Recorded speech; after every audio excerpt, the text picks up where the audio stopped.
from the pits that fortunately Vinnie Miller did not stop when he went to the pits. They had him go right through and came back out on the track. So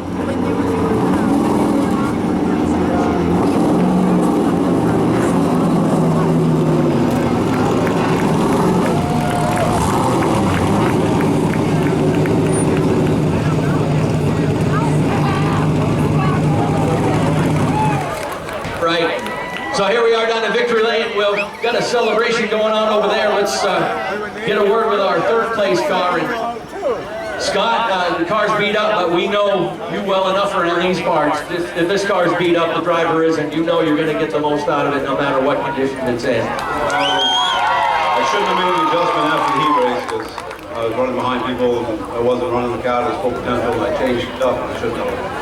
It was loose. It was giving Saunders a good run. I was holding him tight, but I think it's just a racing deal. That's the way it is. Yeah, you had a couple good shots at him, then kind of backed off and waited for things to get clear a little bit, and tried it again, and that's where it happened with 30 to go. Yeah, got to go on the restart. I just got to thank Bob Dahl for buying a set of tires for the race, Bunch Pilot. I say happy anniversary of my wife coming Wednesday, 15 years. Thank the kids and everybody helping in the pits. Always good to have you back here, buddy. Scott Chabak coming home in third. And get a word with our second place guy. I'm not sure he even knew he was in second place, so his race was going late in the going. But Vinnie Miller, come on over here, buddy. Made the trip over from Mooresville, North Carolina. Well worth it. First night out, first time out with the Crooks Racing crew. I think you guys got a good future ahead of you. I'd like to just thank this whole finish to the Crooks Racing crew. I've never seen a group of guys that works better than them, and I owe second place to them, totally, just 100%. All right, and a good weekend for you nonetheless. Give a little idea how you got together with Crooks Racing crew and what your plans are in the future. This year I moved down to North Carolina to pursue my racing dream, and I'd like to make it in NASCAR one day. And we went with one team, and they just weren't a good fit for us, so we went to Gary, and last minute he threw us together a schedule and took me on. Grateful for that. Absolutely, and any other sponsors or crew you want to thank on this finish tonight?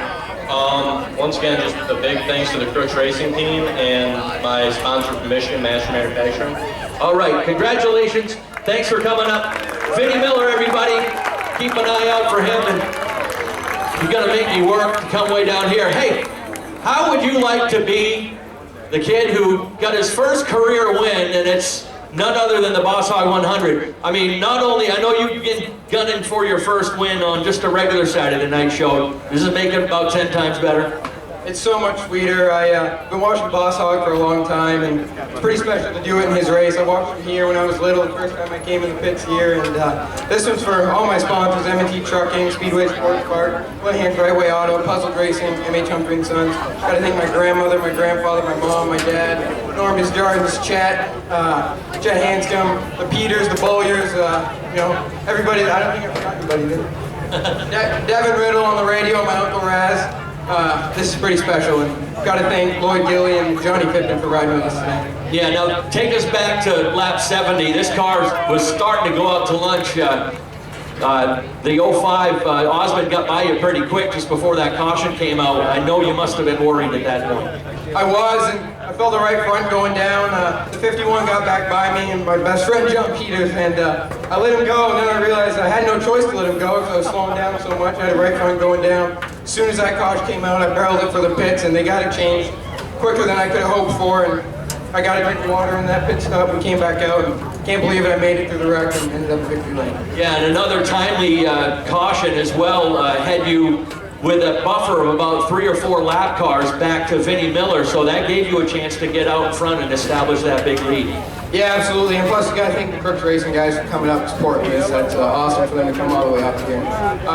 Once we got that buffer, I thought I was going to have to start behind the 2 lap cars. I figured I'd still be able to get by them, but luckily I was able to start in front of them. And that made a lot of the difference. Once I got out front, I was just riding, but I wanted to get as far away because I knew that 16 car and the 01 and Chabak weren't going to, you know, if we had a caution, they were going to be right there. So I figured if we didn't have a caution, I wanted to be as far away as possible.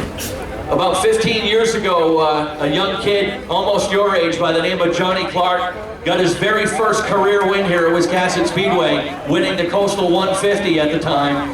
How's it feel to say that Wyatt Alexander gets his first career win in the Boss Hogg 100? That's pretty special. I've watched Johnny for a long time. That's pretty special. I raced door to door with him in the past races, and he's definitely someone to look up to, so I can't ask for more than that. Ladies and gentlemen, give it up for him, your winner of the 2015 Boss Hogg 100, Wyatt Alexander.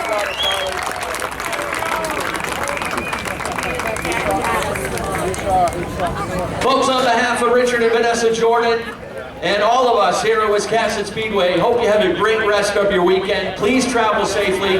Make plans to join us next time. Bring a couple extra friends. We'll make room. There's $5 to get in every Saturday night here at Maine's fastest track. Have a great rest of your weekend, and please travel safely.